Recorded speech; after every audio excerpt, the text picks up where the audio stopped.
E aí, galera, história, ó, bom, história é bom demais. Eu já lhe disse, vem comigo que você não se perde. Você não está acreditando? Vem comigo que você não se perde, ok? E aí, galerinha, na aula de hoje, está com muita saudade mesmo de estar gravando mais um vídeo aqui. Eu estarei apresentando para vocês algumas características que foram determinantes para que o Império Romano do Ocidente chegasse ao fim, ok? Lembre, em vídeos anteriores, como vocês podem observar nesse card que aparece na parte superior do seu vídeo, em aulas anteriores eu expliquei para vocês sobre a divisão quadripartite da história. Como é essa divisão, Gilberto? Só relembrando, Idade Antiga, Idade Média, Idade Moderna, Idade Contemporânea. São esses 4 grandes períodos que nós chamamos geralmente como divisão tradicional da história.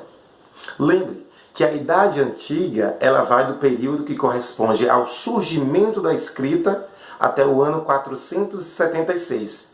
É esse período que vai marcar o final do Império Romano. Mas o que é que vai ser determinante para que o Império Romano chegue ao fim? Lembre que uma das principais características que serão fundamentais para isso vai ser o quê? A expansão territorial desse império, já que é um império gigantesco e você não terá, de uma certa forma, assim, condições de estar policiando, vigiando todo esse território. E também houve uma divisão dessas terras para que pudesse estar administrando. Então, a expansão territorial é um fator predominante. Nós temos uma outra questão que vai ser o quê? A diminuição drástica mesmo do número de escravos dentro do Império Romano. Essa diminuição de escravos vai fazer com que a produção de alimentos seja reduzida também. E isso vai provocar uma grande crise no Império Romano. E nós temos um outro detalhe também que nós não podemos nos esquecer também, que vai ser o quê? As famosas invasões bárbaras. É um termo que nós precisamos ter muito cuidado quando nós falamos sobre invasões. Mas quem são os bárbaros, Gilberto? Lembrem que os bárbaros, para os romanos, eram todos aqueles que não compactuavam dos mesmos costumes.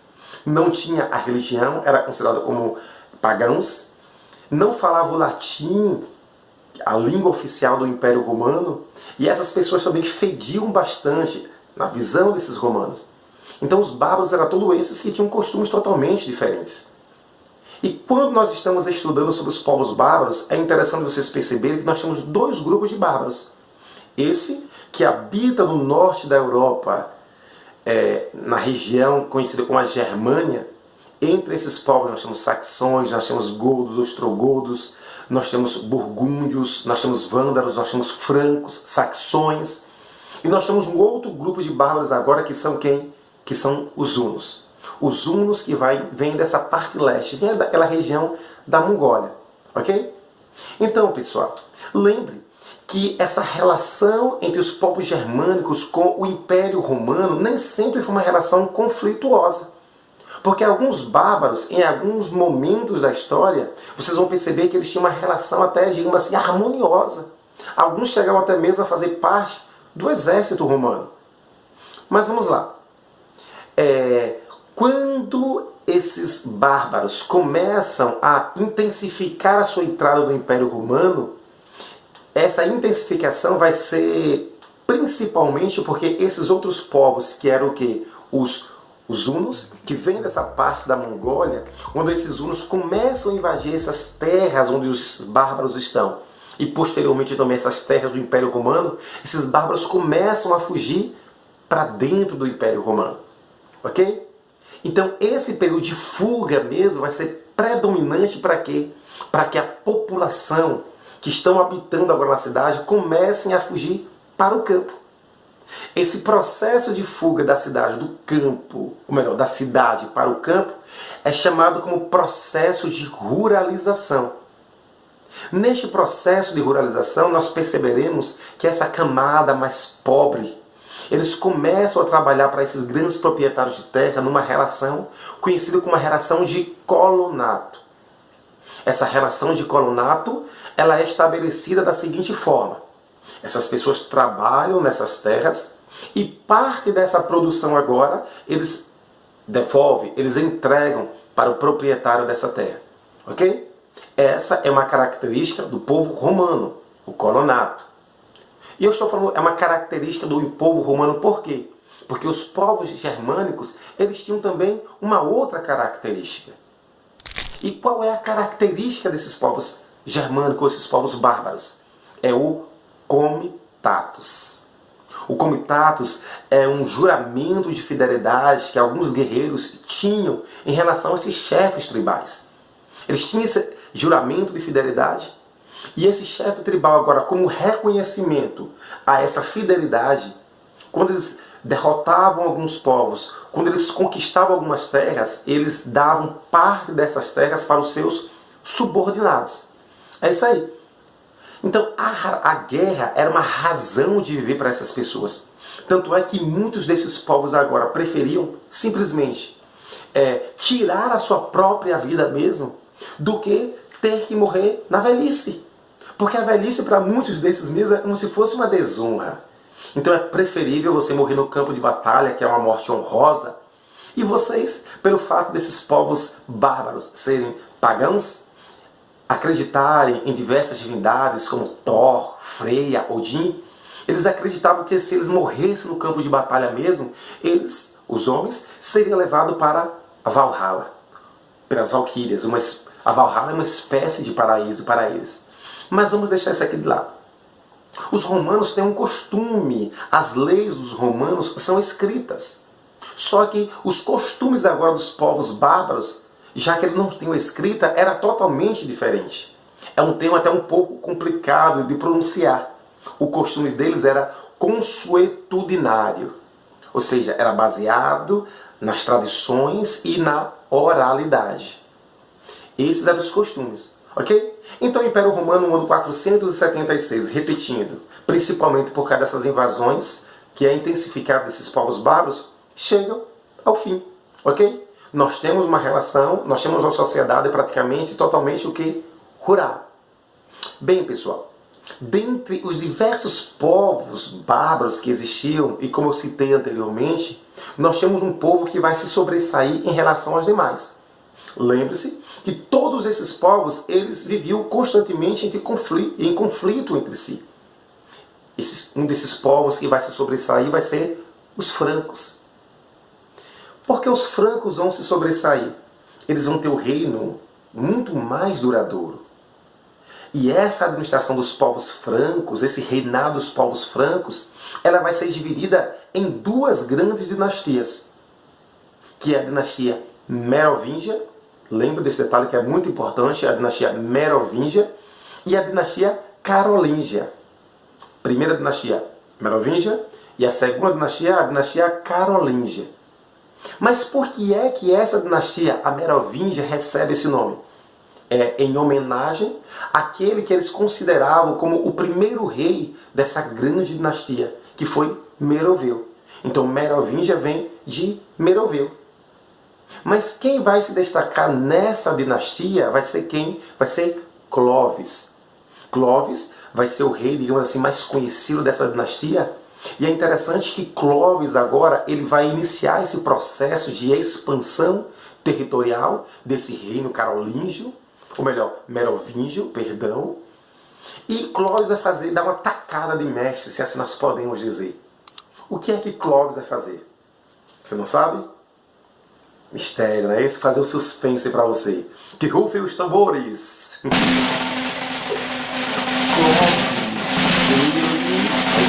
Clovis vai se casar com Clotilde. Clotilde é uma cristã, uma princesa cristã. E esse casamento de Clovis não é por acaso. É uma tentativa de diminuir a rejeição dessa população em relação ao seu reinado. Lembre, Clovis, ela bárbaro, destrói a sua família, os seus familiares, destrói praticamente, um dos corresponsáveis pela destruição do império. Então essa população romana, claro, que não estaria tão satisfeita com esse povo no poder. Ok?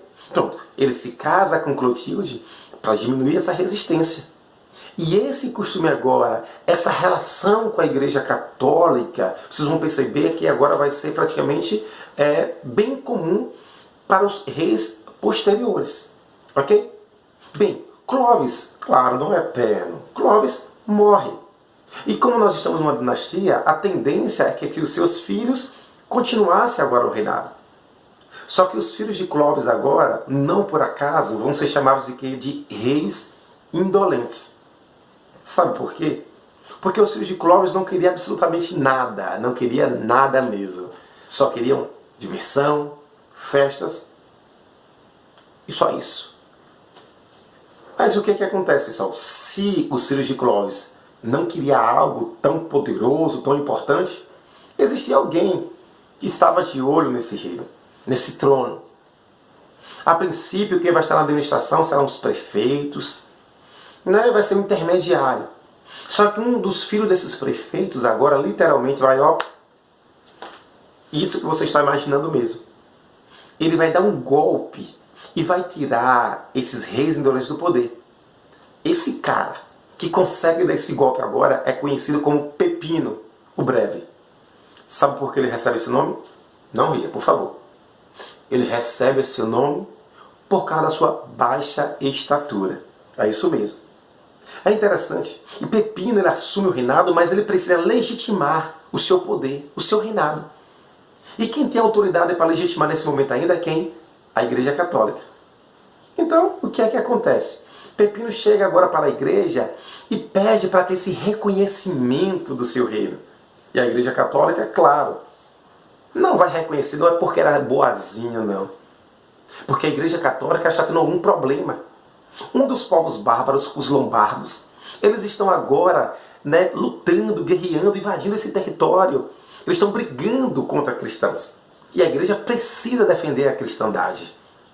E a igreja vai dizer o seguinte: olha, Pepino, nós vamos reconhecer o seu reinado, desde que você nos ajude e proteja os cristãos do ataque desses lombardos. Você acha que Pepino o Breve não iria aceitar esse acordo se ele queria legitimar esse poder, esse governo? Pepino aceita, junta um exército e vai combater os lombardos agora, nessa Europa Central. E sai vitorioso. E Pepino agora, como um gesto de gratidão, de reconhecimento, de aliança com a igreja, ele doa parte dessas terras conquistadas agora para a igreja. Essas terras que é doado para a igreja é uma parte do patrimônio de São Pedro. Essa região que nós chamamos hoje de Vaticano. Ok? Pronto. Pepino o Breve. Ok? Já estava esquecendo, pessoal. Quando Pepino o Breve ele inicia esse reinado, ele está dando início também a uma nova dinastia.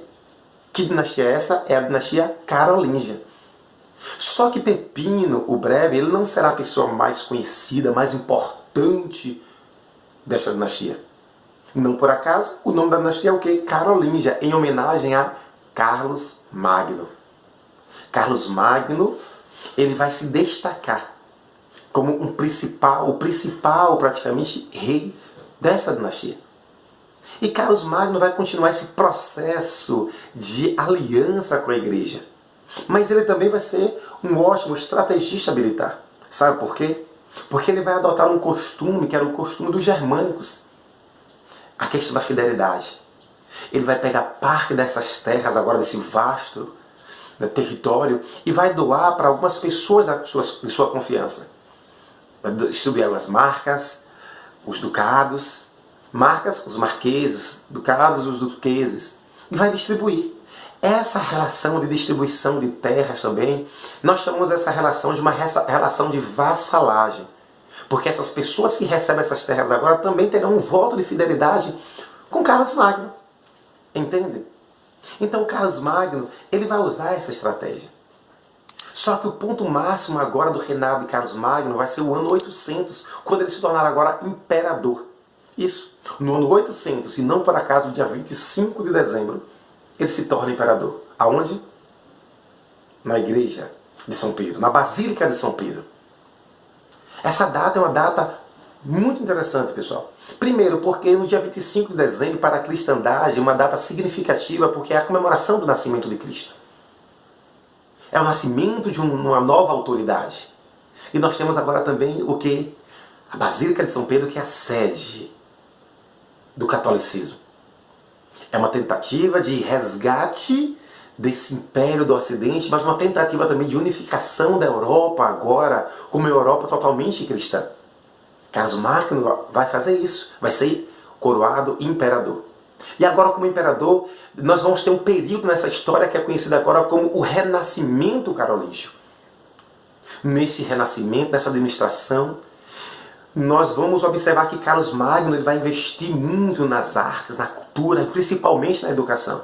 E por isso que esse período de Carlos Magno também é conhecido como Renascimento. Por quê? Porque ele vai fundar diversas escolas, nos mosteiros, nas igrejas e nos palácios. Os dois primeiros, mosteiros e nas igrejas. Por quê? As pessoas estão sendo preparadas naquele momento para uma atividade um pouco mais religiosa. É nesse período que nós vamos ter o quê? Esses monges copistas que vai nos dar a oportunidade de conhecer diversas obras do passado. Esses monges copistas ajudam agora a reproduzir um conhecimento que poderia o quê? Estar se perdendo. Mas ele também vai fundar escolas nos palácios. E essas escolas é justamente para preparar os filhos desses nobres, desses marqueses, desses duqueses, para estar posteriormente ajudando na administração do império. Ok? Só que Carlos Magno morre. E agora? O que é que acontece, pessoal? Seu filho, Luís, o piedoso, ele não tem o mesmo pulso do que seu pai, Carlos Magno. E depois de alguns problemas, nós vamos observar que Luís, logo, desaparece dessa história, morre. E quem vai substituir deveria ser o quê? Os seus filhos. Luís Piedoso ele tinha 3 filhos. E os 3 filhos agora começam a brigar entre si. Uma guerra de aproximadamente 3 anos. Não havendo vencedores, é assinado nesse período agora o Tratado de Verdun. O Tratado de Verdun é o quê? É o quê? É a divisão do Império Carolíngio em 3 partes. Os 3 filhos de Luís o Piedoso, ok? Só que essa divisão do Império, percebam que ela vai provocar um enfraquecimento desse Império. E como esse Império está totalmente enfraquecido, isso vai dar margem para que outros povos bárbaros, principalmente os saxões, que eles comecem a invadir cada vez mais esse Império. Cabe a quem a defesa desse território? Aos duqueses, aos marqueses. Essas pessoas que vão ficar responsáveis para estar defendendo esse território. E por isso que eles se tornaram agora pessoas extremamente importantes nesse período. Ok? Então, com a divisão do Império através do Tratado de Verdun, nós tivemos a invasão, nós tivemos o enfraquecimento desse Império. Ok? E posteriormente nós vamos observar agora o surgimento de uma nova relação que vai ser o que? O feudalismo. De um novo modo de produção, se assim nós podemos dizer, que vai ser o feudalismo. Né? E são questões ligadas basicamente à questão rural. Mas sobre o feudalismo, isso é tema para um próximo vídeo. Ok? O objetivo da aula de hoje mesmo era falar para vocês os principais motivos que levaram ao fim do Império Romano e como foi agora a administração e o império desse povo conhecido como povo franco. Ok? Se você gostou da nossa aula, galera, não esqueça de se inscrever no nosso canal. Não só de se inscrever, dar um like e ativar o sininho também. Para que todas as vezes que eu fizer uma publicação, que você agora seja notificado. Compartilhe o nosso vídeo para que tenha um número de alcance bem significativo, ok? E lembre de um detalhe. História, pessoal. História não é bom. História é bom demais. Siga meu conselho. Vem comigo que você não se perde, ok? Até a próxima, pessoal. Forte abraço.